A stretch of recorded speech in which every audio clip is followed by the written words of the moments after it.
কলম কিনা দিলে টিয়া না দিলে নাই ওর একদিন আর নাহলে আমার একদিন। আজকে আব্বা খাতা কলম কিনা টিয়া না দিলি আজকে আমি বিয়ের কথাই কব।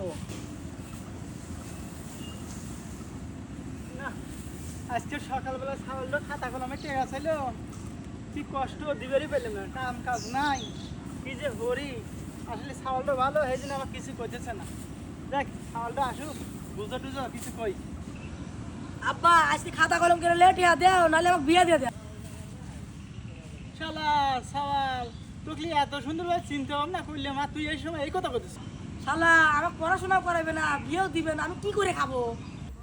না ছাগল মন তো ঠিকই হইলো, খাতা কলমে টেয়া দেবো না, ঠিক মতো পড়াশোনা করবি না তো। ইয়ে আবার কি করে, আমি 100 ভিতরে 200 মার্ক তুলবো। রে বাবা, তোর প্রাইভেট খাতা কলম মিলে কয় টাকা লাগবে নি? মোট মিলে তো 500 টাকা লাগবে। সারাদিন ধরে কালকে 500 টাকা কাম হলে গোছাছিলাম, এই 10 টাকা ডলে। আচ্ছা তাহলে গেলাম।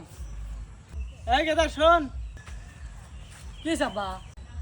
এত কষ্ট করে তো 500 টাকা দিলাম, পরীক্ষার রেজাল্ট যদি মান না ভালো হয় তাহলে বাপ বিলে পরিচয় দিস না জানি তুই। কে রে গেদা, তোর রেজাল্টের খবর কি? আপনি কেটো ভাই, আপনি তো চিনলেন না।